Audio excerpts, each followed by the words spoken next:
आपादमौलिपर्यन्तं गुरूणाम् आकृतिं स्मरेत् तेन विघ्नाः प्रणश्यन्ति सिद्ध्यन्ति च मनोरथाः।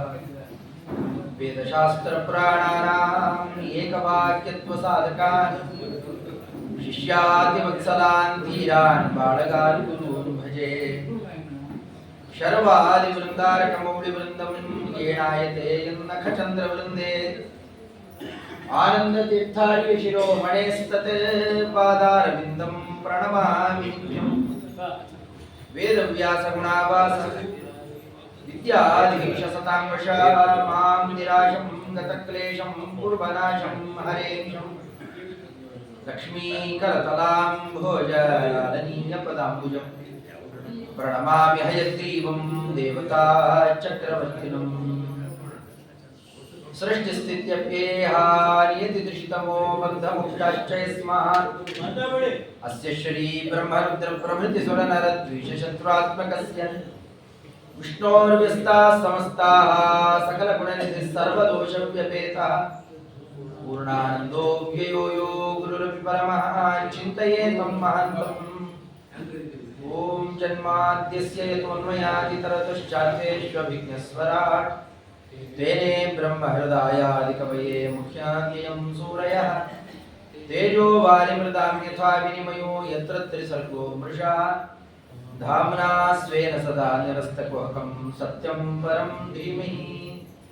धर्मप्रोज्झितकैतपुत्रपरमः निर्मत्सराणां सतां वेद्यं वास्तवमत्र वस्तुशिपदं तापत्रयोन्मूलनं श्रीमद्भागवते महामुनिकृते किं वा परैरीश्वरः सद्यो हृद्यमरुध्यते त्रिभिः शुश्रूषुविस्तक्षणात् निगमकल्पतरोर्गलितं फलं सुखं खात् अमृतद्रवसंयुतं पिबत भागवतं रसमालयं मुहुरहो रसिकाः भुवि भावुकाः यं प्रव्रजन्तमनुपेतमपेतकृत्यं द्वैपायनो विरहकातर आजुहाव पुत्रेति तन्मयतया तरभूपिनेदुः तं सर्वभूतहृदयं मुनिमानतोऽस्मि।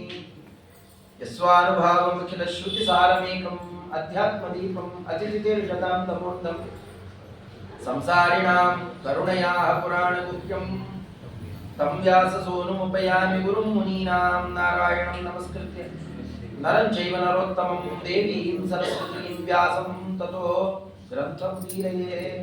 स्वस्तिस्तु सताम् अशेषसन्मङ्गलानि भवन्तु वक्तुश्च श्रोतॄणां सम्यक् श्लोकैकश्रवणपठनमात्रेण निखिलकलिकृतकल्मषापनोदनकुटितरे धर्माद्यखिलपुरुषार्थसाधनीभूते श्रीमन्महामुनिकृते श्रीमद्भागवते अद्य कथाप्रारम्भे सति किञ्चित् पूर्वकथानुवादः।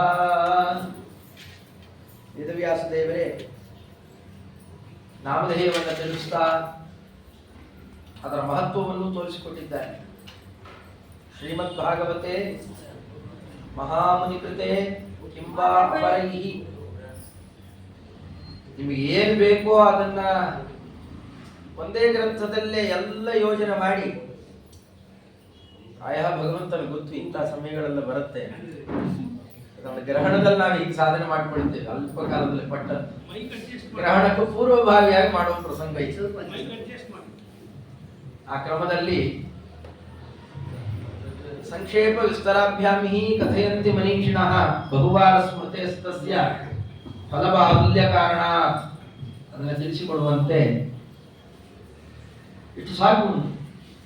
ಅಷ್ಟೂ ಪುರಾಣಗಳನ್ನು ನೋಡ್ತೇವೆ, ಎಲ್ಲಾ ಮಹಾಭಾರತಾದಿಗಳನ್ನ ಎಲ್ಲ ತಂದು ಹೇಳಿದ್ದಾಯ್ತು, ಅನುಸಂಧಾನಕ್ಕೆ ಬರ್ಬೇಕಲ್ಲ. ಅನುಸಂಧಾನಕ್ಕೆ ಇಷ್ಟು ಬಂದ್ರೆ ನಿಮಗೆ ಎಲ್ಲ ಬಂದಂತೆ. ಕಿಂವಾ ಅಪರೈಹಿ, ಬೇರೆದೆಲ್ಲ ಇಟ್ಕೊಂಡು ಏನ್ ಮಾಡಿದ್ದೇನೆ ತಾವೇ ಅಂದಿದ್ದಾರೆ. ಅದರಿಂದಾಗಿ ಆಲಯಂ ಪಿಬತ, ಇಂಥ ಅಮೃತ ರಸವನ್ನ ನಿಮ್ಗೆ ಮೋಕ್ಷ ಆಗುವ ತನಕ ಪಾನ ಮಾಡಿ, ಅದು ಬೇರೆಯವ್ರು ಮಾಡಿಸ್ತಾರೆ, ಇಲ್ಲಿ ಪ್ರಯತ್ನ ಪೂರ್ವಕ ಅಷ್ಟೇ. ಆದರೆ ನಮ್ಮಲ್ಲಿ ಈ ಎರಡು ಅಂಶ ಇರಬೇಕು, ಒಂದು ಶುಶ್ರೂಷುಭಿ, ಇನ್ನೊಂದು ಕೃತಿಭಿ. ಸರಿಯಾದ ಕ್ರಮದಲ್ಲಿ ಕೇಳುವ ಆದರ, ಕೇಳಿದ್ದನ್ನ ಅನುಷ್ಠಾನ ಮಾಡತಕ್ಕಂತಹ ದೀಕ್ಷಾ, ಎರಡಿದ್ರೆ ಸಾಕು. ಯಾವುದು? ಶ್ರೀಮದ್ ಭಾಗವತೆ. ಹೆಚ್ಚಿಂದೇನು ಬೇಡ. ಭಾಗವತದ ಒಂದು ಪದ್ಯ, ಅರ್ಧ ಪದ್ಯ, ಒಂದು ಕಾಲು ಭಾಗ ನಾನು ನಿತ್ಯ ಶ್ರವಣ ಮಾಡಿ ನಿಂತಿದ್ದಾರೆ. ಅಷ್ಟು ಆಗೋಲ್ಲಪ್ಪ, ಜೊತೆಗೇನೇನೋ ಕಾಲಮಾನ ಬೇರೆ ಬೇರೆ ಇದೆ. ನಾವು ಅಂಥವ್ರು ಏನ್ ಮಾಡಬೇಕು? ಎಲ್ಲಿ ಶಬ್ದ ಹೇಳ್ಕೊಡ್ತಾ ಇದೆ ಸಾಕು. ಶ್ರೀಮದ್ ಭಾಗವತ, ಶ್ರೀಮದ್ ಭಾಗವತ. ಇಲ್ಲೂ ಶ್ರೀಮದ್ ಭಾಗವತ ಆಗತ್ತಂತೆ, ನಾವು ಕೇಳಿ ಹೋಗ್ತೇವೆ, ನನ್ನ ಮಂಗಳಕ್ಕೆ ಹೋಗ್ತೇವೆ. ಹಿಂದೆ ಶ್ರೀಮದ್ ಭಾಗವತ ಕೇಳಿದ್ವಿ, ಇಷ್ಟು ಹೇಳ್ತಾ ಇರಿ ಸಾಕು. ಕಾರಣ ಇಷ್ಟು ಚಮತ್ಕಾರ ಇದೆ ಆ ಶಬ್ದದಲ್ಲಿ. ಸಮಗ್ರ ಭಾಗವತ ಇದೆ. ತಿರುಕುಣ ಪಂಡಿತಾಚಾರ್ಯರು ಅದರ ವಿವರಣೆ ಕೊಟ್ಟಿದ್ದನ್ನು ನೋಡಬೇಕು. ಭಗವಾನ್ ಶ್ರೀಹರಿ, ಅವನಿಗೆ ಸಂಬಂಧಪಟ್ಟಿದ್ದೇ ಭಾಗವತ. ಭಗವಾನ್ ಅಂತ ಯಾಕೆ ಕರೀತಾರ ಆತನನ್ನ? ಕೋನಾಮಲೋಕೆ ಭಗವತ್ ಪದಾರ್ಥ, ಹೆಜ್ಜೆ ಹೆಜ್ಜೆಗೂ ಅದನ್ನು ತೋರಿಸಿಕೊಟ್ಟಿದ್ದಾರೆ. ಭಗವಾನ್ ಅಂತಂದ್ರೆ ಯಾರು ಅಂತ ಯಾಕೆ ಕರಿಬೇಕು ಅನ್ನೋದನ್ನ ಭಗಶಬ್ದಾರ್ಥವನ್ನ ವಿವರಣೆ ಮಾಡುತ್ತಾ ಇದರ ಚಿತ್ರಣ ಇದೆ. ಐಶ್ವರ್ಯಸ್ಯ ಸಮಗ್ರಸ್ಯ ವೀರ್ಯಸ್ಯ ಯಶಸ ಶ್ರಿಯ ಜ್ಞಾನ ವಿಜ್ಞಾನಯೋಶ್ಚೈವ ಷಣ್ಣಾಂ ಭಗೈತೀರಣ. 6 ಗುಣಗಳಿಗೆ. ಈಗ 6 ಗುಣ ಸರಿಯಾಗಿ ತಿಳಿದ್ರೆ ಅನಂತ ಗುಣ ಭಗವಂತನಲ್ಲಿ ಪರಿಚಯ ಆಗ್ತದೆ. ಈ 6 ಗುಣಗಳನ್ನ ಅರ್ಥ ಮಾಡಿಕೊಂಡ್ರೆ ಸಾಕು. 6 ಗುಣಗಳ ವಿವರಣೆ ಕೊಡ್ಲಿಕ್ಕೆ ಹೊರಟಿದ್ದೆ 12 ಸ್ಕಂದದ ಭಾಗವತ. ಹಾಗಾದ್ರೆ ಒಂದೊಂದೇ ಗುಣವನ್ನ ಅರ್ಥ ಮಾಡಿಕೊಳ್ತಾ ಹೋದರೆ 2 ಸ್ಕಂದದ ವಿವರಣೆ ನಮ್ಗೆ ಸಿಗುತ್ತೆ. ಹಾಗೆ ತೋರಿಸಿದಾಗ ಮೊದಲು ಐಶ್ವರ್ಯಸ್ಯ ಸಮಗ್ರಸ್ಯ, ಸಮಗ್ರ ಐಶ್ವರ್ಯ ಅಂತ ಚಿತ್ರಣ ಮಾಡಿದ್ದಾರೆ. ಯಾವುದು? ನಾವು ಕೇಳೋದು ಬೇಡ. ಶೌನಕಾದಿಗಳಲ್ಲಿ 28,000 ಮಹಾಮುನಿಗಳು ನೈಮಿಷಾರಣ್ಯದಲ್ಲಿ ಕೇಳಿದಾಗ ಪುಂಸಾಂ ಏಕಾಂತತಃ ಶ್ರೇಯ, ಜೀವರಾಶಿಗಳಿಗೆ ಈ ಶರೀರ, ಈ ಬೇರೆ ಬಾಹ್ಯ ಸಂಪತ್ತುಗಳು ಇಲ್ಲದೆ ಇದ್ದಾಗಲೂ ಯಾವುದು ನಿಜವಾದ ಐಶ್ವರ್ಯ? ಯಮದೇವರು ಹೇಳ್ಕೊಂಡು ಹೋಗ್ತಾರಲ್ಲ, ಆ ಕಾಲಕ್ಕೂ ಯಾವುದು ನಿಜವಾದ ಐಶ್ವರ್ಯ ಅಂತ ಕೇಳಿದಾಗ ಸುತಾಚಾರ್ಯರು ವರ್ಣನೆ ಮಾಡಿದ್ದು ಯಾವುದು? ಬೇರೆ ಯಾವುದು ಅಲ್ಲಪ್ಪ, ಪುರಾಣಾರ್ಕೋ ಮನೋದಿತ ಶ್ರೀಮದ್ ಭಾಗವತವೇ ನಮಗೆ ದೊಡ್ಡ ಐಶ್ವರ್ಯ. ಇವತ್ತು ಯಾದವಾರ್ಯರ ಪುಣ್ಯತಿಥಿ. ಮಹಾನುಭಾವರು ಭಾಗವತಕ್ಕೆ ವ್ಯಾಖ್ಯಾನ ಮಾಡಿದವರು. ಎಲ್ಲಿ ತನಕ ಕರ್ಕೊಂಡು ಹೋಗಿತ್ತು ಅಂದ್ರೆ, ಅವರ ಅಸ್ಥ ಸಂಚಯನ ಮಾಡಿ ಶ್ರೀನಿವಾಸ ತೀರ್ಥಾಚಾರ್ಯರು ತಗೊಂಡು ಹೋಗ್ತಾ ಇದ್ರೆ ಮೂಳೆಗಳಿಗೆ ಬಡದಾಟ ಆದಾಗ ಸದ್ದು ಕೇಳಿಸ್ತಾ ಇದ್ದಿದ್ದು ನಿಗಮ ಕಲ್ಪತರೋರ್ ಗಣಿತಂ ಫಲಂ ಇತ್ಯಾದಿ ಭಾಗವತ ಪದ್ಯ ಕೇಳ್ತಾ ಇತ್ತು. ಅಂದ್ರೆ ನಾವು ಬಿಟ್ಟು ಹೋದ್ರು ನಮ್ಮನ್ನು ಬಿಟ್ಟು ಹೋಗದೆ ಜೊತೆಯಲ್ಲಿರುವ ಐಶ್ವರ್ಯ ಅಂದ್ರೆ ಶ್ರೀಮದ್ ಭಾಗವತನೇ. ದಾಸೀಪುತ್ರನಾಗಿದ್ದಾಗಲೂ ನನ್ನ ಅದೇ ಸಲಹತು ಅಂತ ನಾರದರು ಕೇಳಿ ಆ ಶ್ರೀಮದ್ ಭಾಗವತವನ್ನು ಪಡ್ಕೊಂಡಂತಹ ಅಲ್ಲಿ ಚಿತ್ರಣ ಮಾಡಿದ್ದಾರೆ. ಅಷ್ಟೇ ಅಲ್ಲ, ನಿಜವಾದ ಐಶ್ವರ್ಯ ಅಂತಂದ್ರೆ ಭಾಗವತದಲ್ಲೂ ಪ್ರತಿಪಾದನೆ ಮಾಡಿರುವ ಐಶ್ವರ್ಯ. ಪಾಂಡವರಲ್ಲಿ ಯಾವ ಐಶ್ವರ್ಯ ಇತ್ತು ಅಂತ ಭಗವಂತ ಮಮ ಪ್ರಾಣ ಹಿ ಪಾಂಡವ ಅಂದಿದ್ದಾನೆ. ಉತ್ಕೃಷ್ಟವಾದ ಭಗವತ್ ಪ್ರೀತಿಕರವಾದ ಧರ್ಮಾನುಷ್ಠಾನ, ಭಕ್ತಿ. ಹೀಗಾಗಿಯೇ ಅಶ್ವತ್ಥಾಮಾಚಾರ್ಯರು ಅಪರಾಧ ಮಾಡಿದ್ದಾರೆ, ಮಕ್ಕಳನ್ನೆಲ್ಲ ಕಳೆದು ಹಾಕಿದ್ದಾರೆ.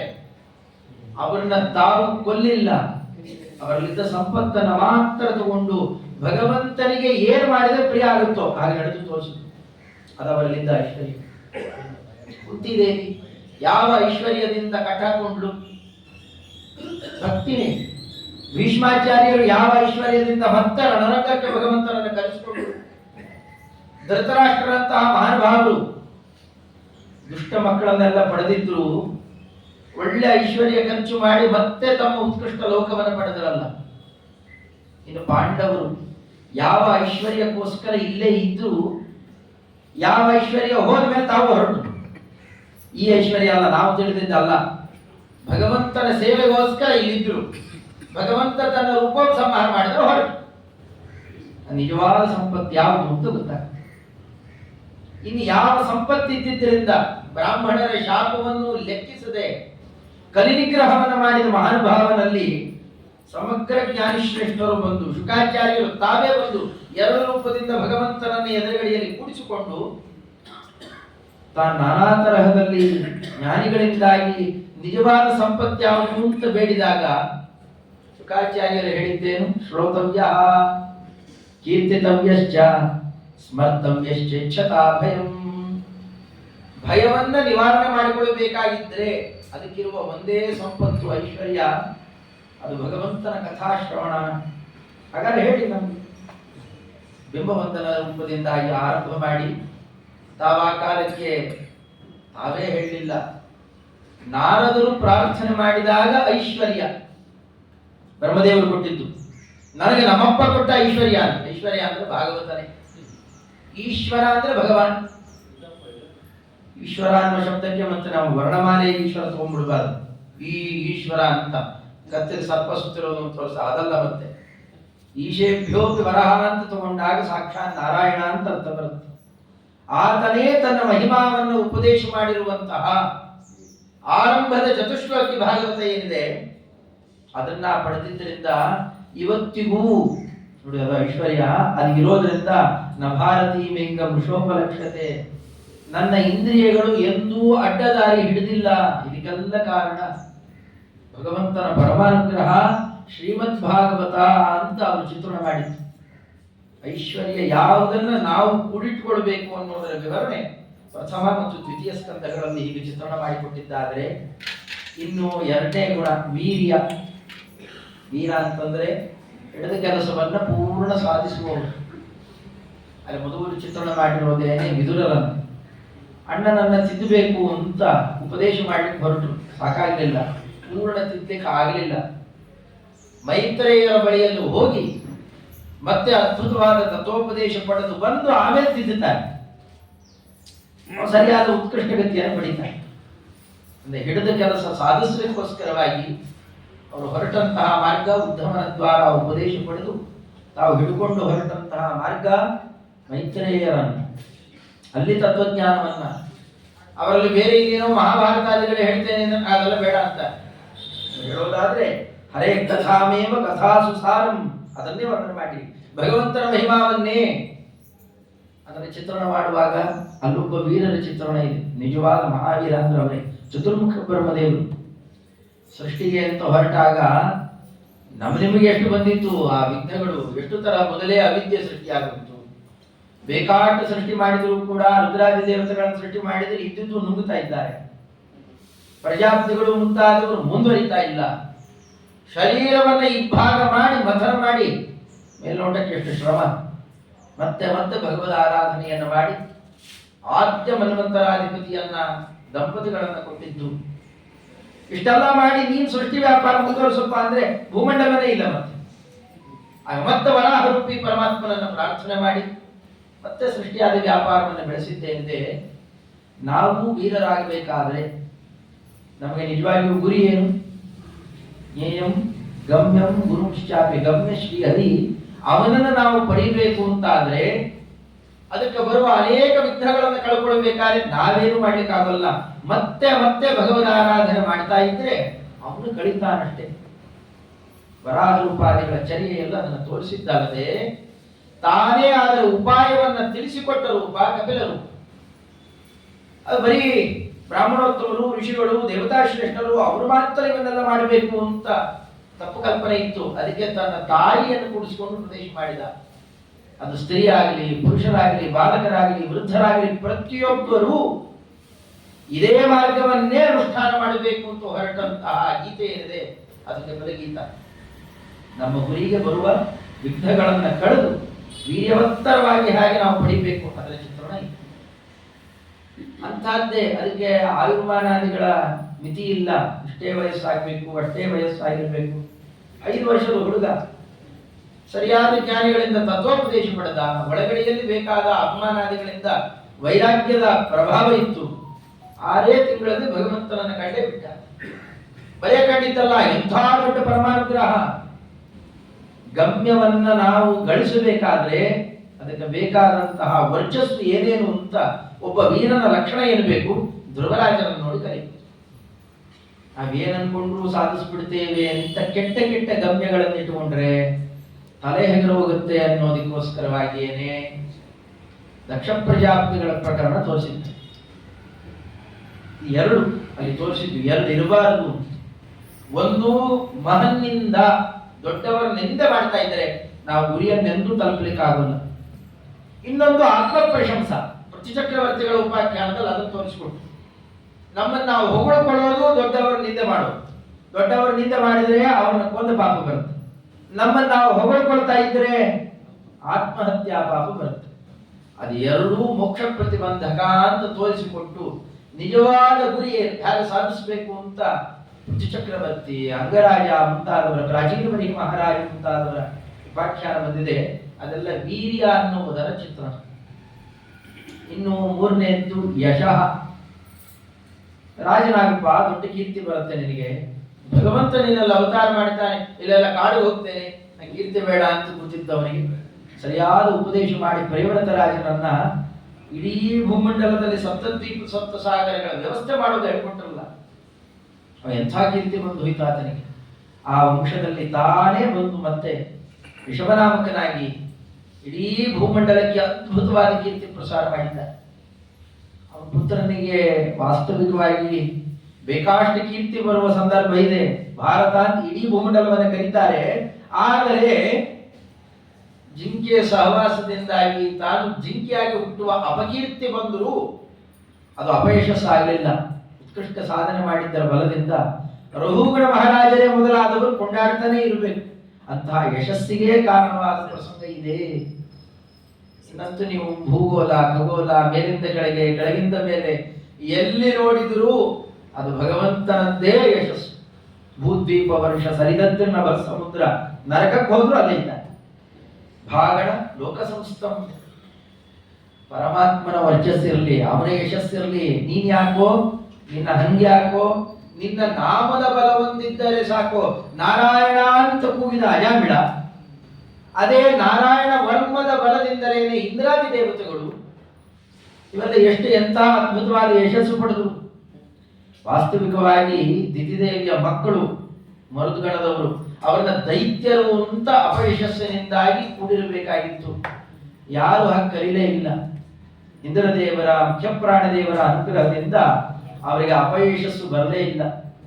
ಭಗವದ್ಭಕ್ತರ ಭಗವಂತನ ಅನುಗ್ರಹ ಇದ್ದರೆ ಹೇಗಿರುತ್ತೆ ಅನ್ನೋದರ ವಿವರಣೆಗೆ ಈ ಷಷ್ಠ ಮತ್ತು ಪಂಚಮ ಸ್ಕಂದಗಳು. ಅದರಲ್ಲಿ ಯಶಸ್ಸಿನ ವಿವರಣೆ ಆದರೆ ಮುಂದಿದ್ದು ಶ್ರೀಹಿ ಅಂತಂದರೆ ಅವೆಲ್ಲ ದುಡ್ಡು ಅಂತಲೋ ಅಥವಾ ಇನ್ವಿಟೇಷನ್ ಕಾರ್ಡಲ್ಲಿ ಶ್ರೀಮಾನ್ ಶ್ರೀಮತಿ ಅವಾಗ ಅಷ್ಟೇ ಗೊತ್ತು. ನಿಜವಾದ ಶ್ರೀ ಅಂದ್ರೆ ಏನು ಗೊತ್ತಾ? ಶ್ರಯತೆ, ಆಶ್ರಯಿಸಲಿಕ್ಕೆ ಯೋಗ್ಯವಾದ ಗುಣ. ಯಾರನ್ನ ಆಶ್ರಯಿಸಬೇಕು? ದೇವರು ಒಬ್ಬರಿಗೊಂದು ಮಾಡ್ತಾನಂತೆ, ದೈತ್ಯರನ್ನು ಹೊಡಿತಾನೆ, ದೇವತೆಗಳನ್ನ ಹಿಡಿತಾನೆ. ಯಾರು ಹೇಳಿದ್ರು ಮಾರಾಯ? ಬ್ರಹ್ಮಾದಿ ದೇವತೆಗಳೆಲ್ಲ ಸ್ತೋತ್ರ ಮಾಡಿದ್ರು, ಯಾರಿಗೂ ವಶನಾಗದೆ ಆ ಪುಟ್ಟ ಹುಡುಗ ದೈತ್ಯ ಬಾಲಕ ಅವಸ್ತೋತ್ರ ಮಾಡಿದರೆ ವಶನಾಗಿ ಆ ಸಮಗ್ರ ದೈತ್ಯ ಬಾಲಕರನ್ನು ಉದ್ಧಾರ ಮಾಡಿದ್ನಲ್ಲ. ಈ ಹೊರಗಿನ ಜಾತಿಯ ಅದು ಇದು ನೋಡಿ ಒಲಿಯುವವನಾತ ನಿಜವಾಗಿಯೂ ನಮಗೆ ಆಶ್ರಯಿಸಲಿಕ್ಕೆ ಯೋಗ್ಯ ಅಂದ್ರೆ ಆತ ಒಬ್ಬನೇ. ಅಷ್ಟೇ ಅಲ್ಲ, ಅವರು ಇವರು ಅಲ್ಲ, ಮನುಷ್ಯರು, ದೈತ್ಯರು, ರಾಕ್ಷಸರು ಅವರಲ್ಲ. ಕಾಡಲ್ಲಿರುವ ಪ್ರಾಣಿ ಯಾರನ್ನ ಆಶ್ರಯಿಸಿತು? ಗಜೇಂದ್ರ ಬೇರೆ ಯಾರೂ ಅಲ್ಲ, ಅರಣಂ ತಮೀಮಹಿ, ಆತನನ್ನು ಹಿಡಿತೇನೆ ಅಂತ ಅವನನ್ನ ಆಶ್ರಯಿಸಿದ್ದ ಅಲ್ಲದೆ ಆ ಪ್ರಾಣಿಯಿಂದ ಹಿಡಿದು ಇಂದ್ರಾದಿ ದೇವತೆಗಳ ತನಕ ಸಮುದ್ರ ಮಥುರೋಪಾಖ್ಯಾನದಲ್ಲಿ ಭಗವಂತನನ್ನೇ ಆಶ್ರಯಿಸಿತು. ಅಜಿತ, ಅಲ್ಲಿ ಧನ್ವಂತರಿ, ಮೋಹಿನಿ, ಕೂರ್ಮ ಎಷ್ಟು ರೂಪದಲ್ಲಿ ಆಶ್ರಯಿಸಿದ್ರು. ಅಮೃತ ಸಿಕ್ಬಿಡ್ತು, ಇನ್ನೇನ್ ದೇವರ ಹಂಗಿಲ್ಲ ಅನ್ನೋ ಹಾಗಿಲ್ಲ. ಮತ್ತೆಲ್ಲ ಐಶ್ವರ್ಯ ಅಪಹರಣ ಮಾಡಿದಾಗ ಬಲಿಚಕ್ರವರ್ತಿ ವಾಮನ ದೇವರೇ ಮತ್ತೆ 3 ಹೆಜ್ಜೆಯ ರೂಪದಲ್ಲಿ ತಂದು ಕೊಡಬೇಕಾಯಿತು. ಪ್ರಳಯ ಕಾಲದಲ್ಲೂ ರಕ್ಷಣೆ ಮಾಡಿದ ಭಗವದ್ ರೂಪ, ಪ್ರಳಯದಲ್ಲಿ ಇನ್ಯಾರು ರಕ್ಷಕರಾಗಿ ಇನ್ಯಾರು ಇರಲಿಕ್ಕೆ ಶಕ್ತಿ ಇಲ್ಲ, ಆದರೂ ಉಪದೇಶ ಮಾಡಿದ ರೂಪ ಅದು ಮತ್ಸ್ಯ ರೂಪ. ಅಂದಮೇಲೆ ಇವೆಲ್ಲ ಉದಾಹರಣೆ ಮನಸ್ಸಿನಲ್ಲಿ ಯಾವಾಗಲೂ ಇದ್ರೆ ಅಲ್ಲಿಂದ ಬರುವ ಪ್ರಮೇಯ, ನಾವು ಇನ್ಯಾರನ್ನ ಆಶ್ರಯಿಸಿದ್ರು ನಮ್ಮ ರಕ್ಷಣೆ ಮಾಡೋಲ್ಲ. ನಾವು ಯಾರ್ಯಾರನ್ನೂ ನಂಬಿರ್ತೇವೆ, ಅವ್ರು ಯಾರು ಬರೋಲ್ಲ. ರಕ್ಷಕನಾಗಿ ಬರುವ ಒಂದು ದ್ರೌಪದಿ ದೇವಿ ಅದನ್ನೇ ಕಲಿಸಿಕೊಟ್ಟಿತ್ತು. ಎದುರುಗಡೆ ಅಂಥ ಜಗಜ್ಜಟ್ಟಿ ಗಂಡಂದರಿದ್ದಾರೆ, ಅವ್ರು ಯಾರನ್ನು ಆಶ್ರಯಿಸಲಿಲ್ಲ. ಹಾ ಕೃಷ್ಣ ದ್ವಾರಕಾ ವಾಸಿನ್, ಇದು ಸಪ್ತಮ ಮತ್ತು ಅಷ್ಟಮ ಸ್ಕಂದಗಳಲ್ಲಿ ಬಂದಂತಹ ಚರ್ಯೆಯಾದರೆ, ಇನ್ನು ಜ್ಞಾನ ವಿಜ್ಞಾನ ಯೋಶ್ಚೈವ. ಜ್ಞಾನ ಅಂದರೆ ಸಾಮಾನ್ಯ ಜ್ಞಾನ, ಸುಮ್ಮನೆ ಹೇಳೋದ್ರೆ ಕಾಮನ್ ಸೆನ್ಸ್, ಪ್ರತಿಯೊಬ್ಬರಿಗೂ ಇರಬೇಕಾದ ಎಚ್ಚರಿಕೆ. ಪ್ರತಿಯೊಬ್ಬರಿಗೂ ಅಂದರೆ ಯಾರ್ಯಾರಿಗೆ ಗಮನಿಸ್ಬಿಟ್ರಾಯ್ತು. 9ನೇ ಸ್ಕಂದದಲ್ಲಿ ಬಂದಿರೋದು ಏನು ಬಂದಿದೆ? ಇಡೀ ಸೂರ್ಯವಂಶ, ಇಡೀ ಚಂದ್ರವಂಶ, ಸಮಗ್ರ ಋಷಿಗಳ ಪ್ರಪಂಚ, ಅವರೆಲ್ಲರೂ ಕೂಡ ಮಾಡಿದ ಸಾಧನೆ ಏಕಪ್ರಕಾರ. ವರ್ಣಾಶ್ರಮ ಧರ್ಮ ಭಾಗ್ಯದಲ್ಲಿ, ಒಳಗಡೆಯಲ್ಲಿ ಅಂದ್ರೆ ಏಕಾದಶಿಯಾದಿ ವ್ರತ ಎಲ್ಲ ಅಲ್ಲೇ ಸೇರೋದು. ನೀವು ಅಂಬರೀಷ ರಾಜನ ಚರಿತ್ರೆ, ಅದು ಇದು ಗುರುಗಳ ಸೇವಾ ಇವೆಲ್ಲ ತಗೊಂಡ್ರೆ ಅಲ್ಲೇ ಬರುತ್ತೆ. ಅದೇನೆ ಒಳಗಡೆಯಲ್ಲಿ 32 ಬಗೆಯ ಭಾಗವತ ಧರ್ಮಗಳನ್ನು ಅನುಷ್ಠಾನ ಮಾಡಿಯೇ ಬಾಹ್ಯ ಪದಾರ್ಥಗಳ ವಿರಕ್ತಿ, ಭಗವಂತನ ಭಕ್ತಿಯಿಂದಲೇ ಉದ್ಧತರಾದ ಆ ಇಡೀ ವಂಶಾವಳಿಯ ಸಜ್ಜನರು ನನಗೆ ಅತ್ಯಂತ ಪ್ರಿಯರು ಅಂತ ತೋರಿಸಲಿಕ್ಕೆ ಕಡೆಗೆ ತಾನೇ ಅಲ್ಲಿ ಅವತಾರ ಮಾಡಿ ಬಂದ್ಬಿಟ್ಟು.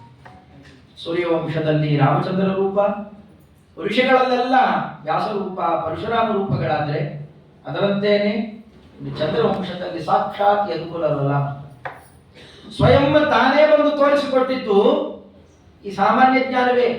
ವಿಶೇಷ ನಮ್ಗೆ ಅರ್ಚನೆ ಆಗೋಲ್ಲಪ್ಪ, ಯಾಕೋ ಸೂಕ್ಷ್ಮ ಇದೆ, ಏನಲ್ಲ.